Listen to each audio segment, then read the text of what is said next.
Police broke through a church wall and found 13 beds, a sealed hatch, and the words, 13 go down, only one may rise. Inside, a boy who hadn't seen sunlight in 17 years. But what happened next will shake you to your core. First, let's go back. Friday, June 12, 2006, began like any other summer night in Greenvale, Oregon. Humid air clinging to old fence posts, children's laughter echoing between cedar trees, and the golden hush of a town that still believed in goodness. Shepherd's Light Church stood at the edge of town like a monument to tradition. White clapboard walls, a weathered steeple, and a wide wooden door that hadn't been locked in over a decade. Inside, the mood was light, casual, even festive. 13 children, all between the fragile ages of 9 and 13, tumbled through the sanctuary aisles, squealing and ducking under pews as they played flashlight tag. Their voices rose and fell in bursts, like firecrackers in the dark. Pastor Thomas Whitlock moved among them with practiced ease, a warm hand on a shoulder here, a gentle chuckle there. He wore the same navy blue cardigan he always wore for youth nights, with a worn leather Bible tucked under one arm and a name that carried weight in every household from the lumber yards to the school board. The parents trusted him. They always had. At 10:30 p.m., the children migrated to the basement for snacks. Graham crackers, apple slices, 2-liter bottles of root beer fizzing over red plastic cups. The basement was a place of safety, too, lined with cheerful murals of Noah's Ark and the 10 Commandments, with bean bags arranged in a lopsided circle for movie time. Everything was ordinary, nothing out of place. And then, silence. When the first parents arrived just after sunrise, expecting sleepy greetings and half-eaten pancakes, they found the doors ajar. The sanctuary was quiet, hymnals untouched. In the basement, overturned cups, blankets left in strange positions, the flickering glow of a paused television screen. But not a single child. No broken windows, no smeared handprints, no alarms tripped. It was as if the air itself had swallowed them whole. By noon, the FBI had arrived. Helicopters buzzed the surrounding forest. Cadaver dogs were brought in from Portland. Deputies swept the sewers, lake beds, even crawl spaces beneath the church. But they found nothing. Not a footprint in the dirt. Not a dropped shoe. Not even a scream remembered by neighbors. Only one voice cut through the chaos. Ruby Trent, 11 years old, who had begged her mother not to let her go that night. "It didn't feel right," she whispered to a social worker days later, like someone was waiting for them, like they were being chosen. Greenvale, once defined by its simplicity and faith, fell silent. The children had vanished, and with them, the illusion that evil was something that only happened somewhere else. The disappearance of 13 children should have torn a town apart. Instead, it sank Greenvale into something worse than chaos: paralysis. For the first few weeks, the community surged with grief masked as determination. Posters fluttered on telephone poles. Candlelight vigils were held nightly on the church lawn. Mothers marched to the sheriff's office demanding updates. Reporters swarmed like flies around tragedy, their vans lined up outside the general store. But then, almost without warning, everything stopped. The investigation, once fueled by urgency, slowed into a crawl. Then it froze altogether. FBI agents packed up their files. The town's sheriff, Gerald Lutz, stopped holding press briefings. The phone line at the makeshift tip center went dead. No public explanation. No statement. Just silence. Rumors, however, did not rest. Whispers spread through Greenvale like smoke under doors. Some said the children had been taken by a doomsday cult, that Shepherd's Light had always harbored something strange beneath the hymns. Others pointed to the forest, ancient and sprawling, as if the land itself had reclaimed them. A few, leaning on old family Bibles and newer fears, spoke of things not human, warnings from Scripture, evil dressed as piety. But most, especially the parents, simply stopped speaking altogether. Grief calcified into something brittle, unnamed, unspoken. Then Pastor Whitlock vanished. One Sunday, the church doors remained locked. The next day, the parsonage stood empty. His car was gone, the blinds drawn. No note, no sermon, no trace. Within weeks, Shepherd's Light was boarded up. First the main doors, then the windows, then finally the basement access, the one place the children were last seen. The town was told it was for safety, that vagrants or wild animals might enter. But to those who had seen the aftermath, the untouched juice boxes, the neat rows of sleeping bags turned on their sides, there was a different sense entirely, that something had been buried. Greenvale changed. Children weren't allowed out after dark. The community center stopped hosting overnights.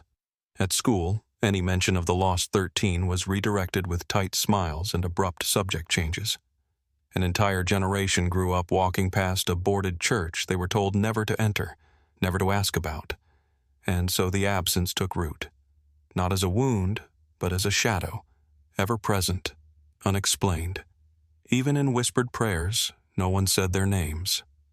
The town had chosen forgetting over fear, but forgetting, as Greenvale would one day learn, does not make the truth disappear.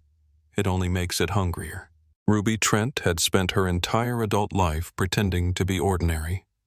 Behind the quiet desk of the Greenvale Public Library, she checked out paperbacks with a gentle smile, shelved returns in alphabetical order, and hosted Children's Story Hour every Thursday at 4.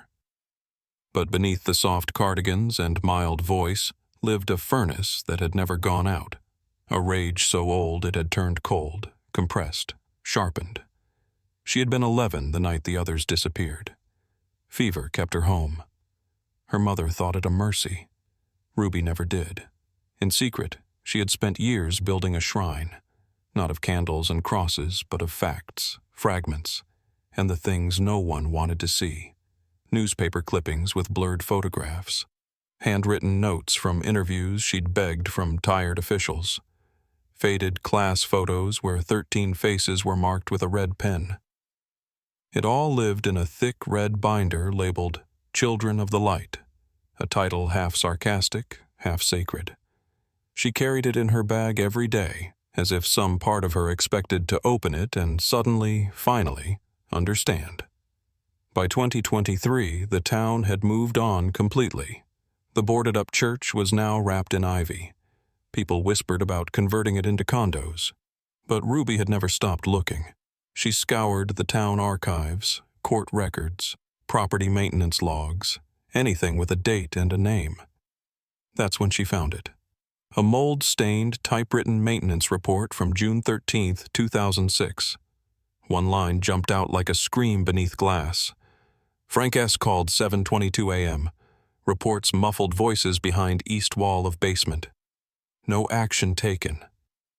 She stared at the page until her eyes burned. It wasn't proof, but it was something. Something that should have been followed. Something buried. She took it to Detective Aaron Holloway, who had once been the youngest officer assigned to the case. He was nearing retirement now, with thinning hair and tired eyes. He scanned the report without emotion. "That's old noise," he muttered. "Probably just echo, plumbing." But Ruby wouldn't leave. "You were there?" she said, voice steady. "You remember? You know this was buried." That night, Holloway sat alone in his den, surrounded by dust-covered boxes of the old case files he wasn't supposed to have. He opened one, pulled out a missing persons photo, and stared at a face frozen at age 10. Then he wept, not for what he had done, but for what he had ignored. The warrant came at dawn. After nearly 2 decades sealed in silence, the Shepherd's Light Church stood again under floodlights, its chipped steeple casting long shadows over brittle grass and frost-laced soil. Detective Aaron Holloway, now stoop-shouldered but unshakable, stood beside a truck from the state forensic unit as ground-penetrating radar equipment was calibrated. He hadn't slept. No one spoke. They all knew what they were looking for, though no one dared name it aloud. At 9:43 a.m., the radar unit pinged. A cavity behind the eastern basement wall. Irregular, vertical space, possibly man-made. A technician marked the bricks in chalk. "Hollow chamber," he confirmed, barely above a whisper. The drilling began, carefully, precisely, into mortar that had hardened like stone. Dust curled from the crack as bits of brick broke loose and tumbled inward. Behind the wall, silence. No air current, no movement, just stillness, heavy and ancient. The last brick gave way with a dull thunk, and darkness stared back. Flashlights pierced the void. What emerged from the dust was not a crypt nor a cellar, but a corridor, narrow and oppressive, leading 15 feet into blackness. The floor was dirt-packed and uneven. Mold bloomed in green-gray veins across the walls. At the end of the tunnel, a doorless arch into a hidden room. The air shifted. Inside, the chamber was low-ceilinged and perfectly square, its silence louder than any scream. Along each wall, rusted bunk bed frames, thin mattresses reduced to cotton rot, empty cans, some still upright, shelves of mildewed Bibles, pages curled like dried leaves. 13 sleeping bags, each positioned with unnatural neatness, each with a name stitched across the edge, each coated in dust thick enough to hide fingerprints. There were no bodies, no bones. But something had happened here, something prolonged, something structured. The absence didn't feel accidental. It felt deliberate, ritualistic. And then they saw it. In the center of the floor, a sealed metal hatch. Bolted, rusted, and thick. Surrounding it, etched crudely into the concrete, the words, 13 go down. Only one may rise. Not painted, not written. Carved. Deep gouges, as if made by hand. The room spun. No one spoke. No one breathed. Holloway stepped back, heart pounding, not from exertion, but from recognition. This wasn't just a burial site. It was a design, a system, and someone had built it to last. The hatch shrieked as its rusted bolts tore free one by one. A gust of air exhaled from below. Stale, metallic, wrong. Flashlights swept downward, catching concrete steps slick with condensation and rot. At the bottom, 12 feet underground, they entered a bunker built not for survival, but for endurance. Its walls were concrete, seamless. No furniture, no windows, no plumbing. Just a single bulb dangling from frayed wiring, swinging gently in stale air. And in the far corner, a shape, curled, skeletal, breathing. He looked less like a man and more like something left behind. Hair matted, beard cascading to his chest in oily knots. His skin, a pale, stretched membrane clinging to bone, bore sores from years of damp and stillness. He didn't speak when they found him. He didn't even flinch. Just blinked once, twice, as if surprised the world had returned. He had been living in the dark for 17 years. In the hospital, under dimmed lights and observation, he gave his name, Eli Whitlock, son of Pastor Thomas Whitlock. One of the 13 children reported missing on that summer night in 2006. He had been the youngest of the group, and now he was the only one left. Ruby sat across from him days later, a recorder between them, her hands clenched so tightly her knuckles blanched. He stared at her with watery eyes too large for his face. At first he cried, not loud sobs, but slow, involuntary tears that slid down his cheeks like water finding old channels. Then He began to speak. "There was a test," Eli whispered. "Dad said it was from God. He said we were chosen." His voice was thin, brittle, like it had rarely been used. He called it the trial of light. He told us only one of us could be clean. Only one would carry the word forward. The rest, they were offerings. That's what he said. Sacrifices. Ruby's eyes did not move. "Did you see them? The others?" He nodded slowly. "At first, we were all together. Then he took them one by one. Said they weren't ready. Said I was different. I stopped speaking. I did what he said. I stopped thinking. That's why I'm still here." There was no triumph in his voice, no defiance, just the flat rhythm of someone who had outlived purpose. And Ruby felt something rise inside her. Not pity, not sorrow. Rage, not just at Pastor Whitlock, but at everyone who had let this happen and buried it with prayers and silence. The bunker was a tomb of discipline. Eli spoke in halting fragments, his words sharpened not by memory but by repetition. Stories told silently to himself in the dark to preserve his sanity. What he described was not chaos, but a system, a method. At first, the children had thought it a game, a strange lesson maybe. Pastor Whitlock had always spoken in riddles and parables, always hinted at tests of faith. So when the hatch was sealed and the lights clicked on overhead, they waited for the reveal. A sermon, a joke, something to signal it wasn't real.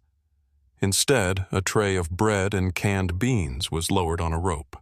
A Bible followed, water-stained and marked with notes in red ink. Instructions arrived next, scrawled in block letters on torn paper. Fast, pray, confess. They obeyed at first, all of them. Prayers were mumbled into the cement floor. Confessions were whispered aloud, though none of them knew what they'd done wrong. When the food came again, it was less. Then less still. On the third day, Pastor Whitlock appeared, through a second tunnel, low and narrow, carved behind the main wall.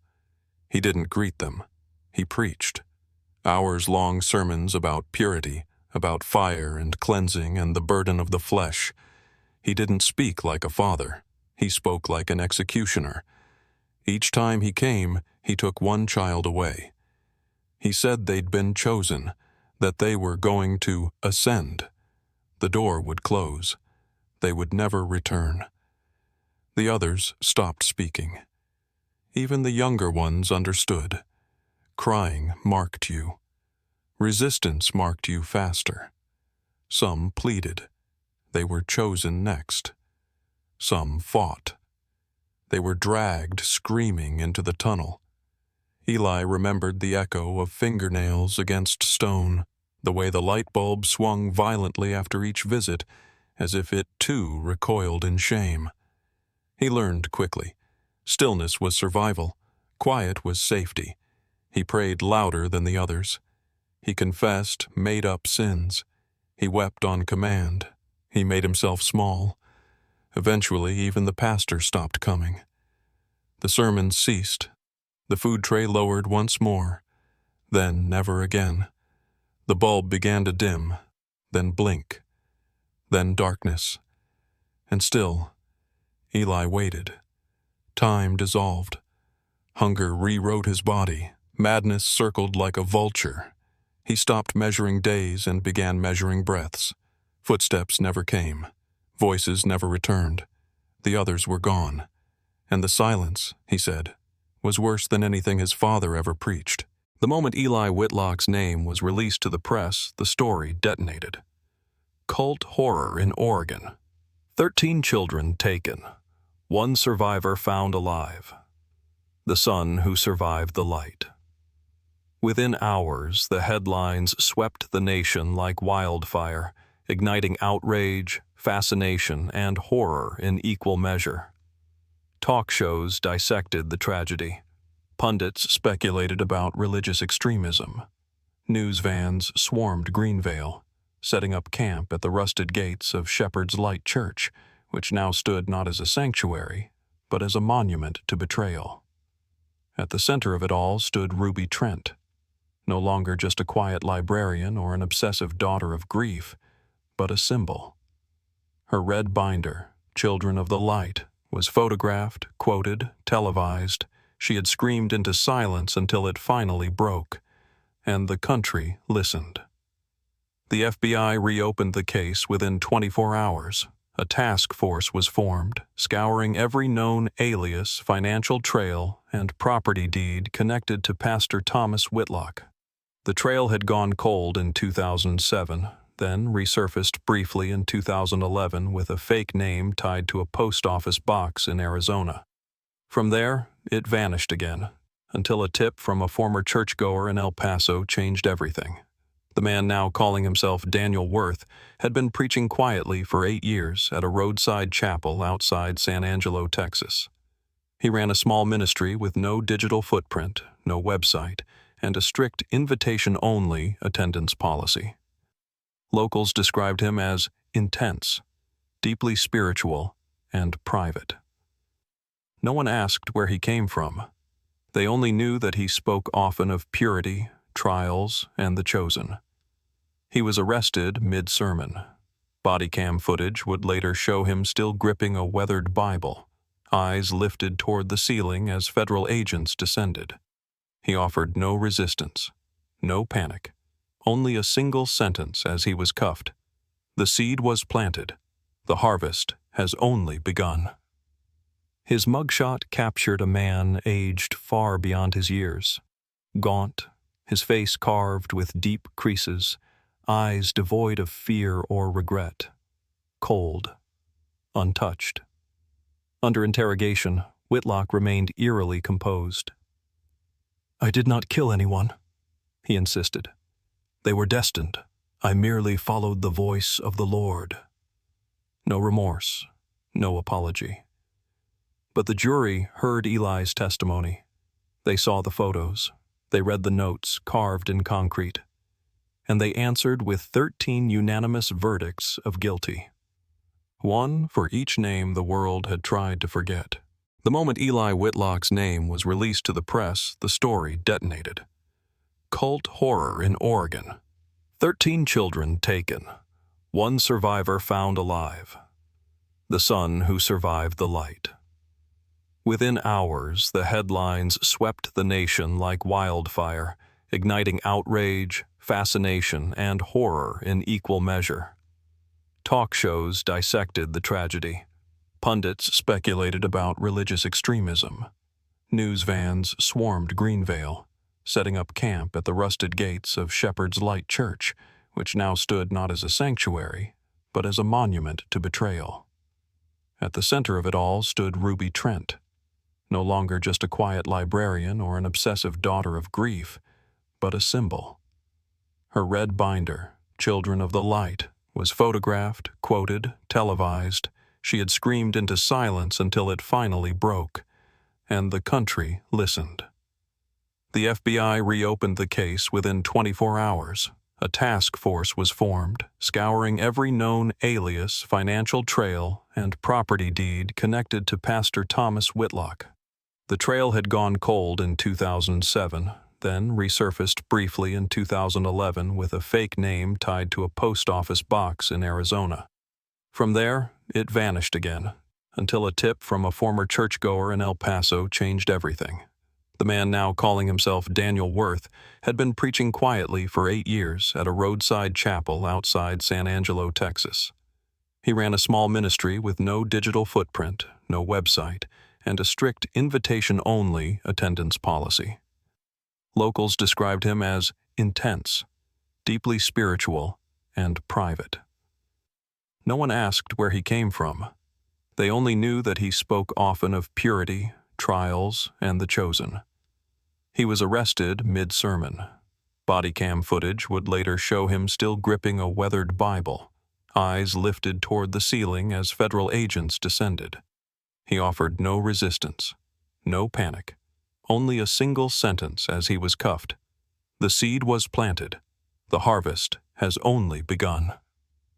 His mugshot captured a man aged far beyond his years. Gaunt, his face carved with deep creases, eyes devoid of fear or regret. Cold, untouched. Under interrogation, Whitlock remained eerily composed. "I did not kill anyone," he insisted. "They were destined. I merely followed the voice of the Lord." No remorse, no apology. But the jury heard Eli's testimony. They saw the photos. They read the notes carved in concrete.